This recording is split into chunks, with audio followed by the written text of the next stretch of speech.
Mongolia has now found itself in hot water as Putin visits the country.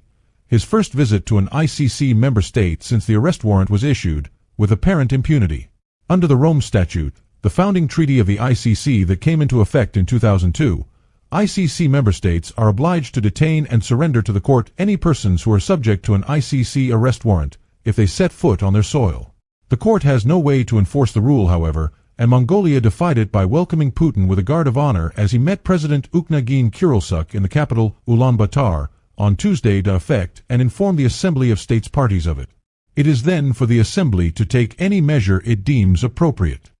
He did not specify what measures could be taken, however, and clarified that the ICC does allow for some exemptions to the rule, such as when a country could be forced to breach a treaty obligation with another state or where it would violate diplomatic immunity of a person or property of a third state, the BBC report noted.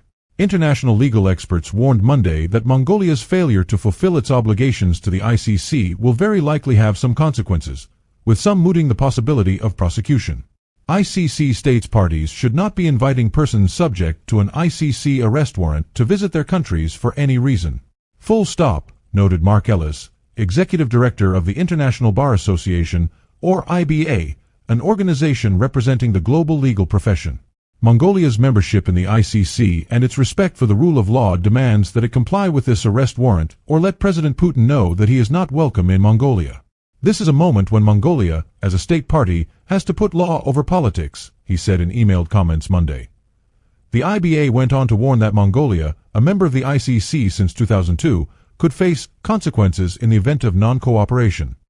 Though it did not specify what these could be, there is speculation that Mongolia could now be prosecuted by the ICC. Mongolia has not commented or responded to the criticism over Putin's trip. CNBC has contacted the country's foreign ministry for comment. Russia was sanguine about the trip to Ulaanbaatar beforehand, with no apparent worries over a potential arrest scenario in a country where Moscow aims to extend its regional influence and energy infrastructure. Kremlin spokesman Dmitry Peskov told reporters last Friday that the Kremlin had no worries about the trip, stating that Russia's leadership has a wonderful dialogue with our friends from Mongolia. Russian media agency TASS cited Russian presidential aide Yuri Ushakov as stating that the two leaders will discuss cooperation between Moscow and Ulaanbaatar in industrial production, agriculture and railway transport, as well as educational programs and exchanges. Democracy fellow with the Center for European Policy Analysis, Elena Davlyakanova, commented that Russia was using the trip to mock the ICC, with the economically supplicant country a deliberate choice for a visit to test the ICC's mettle.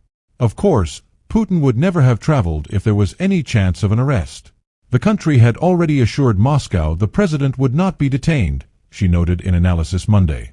Sandwiched between two powerful neighbors, Russia and China, Mongolia has long been constrained in its freedom of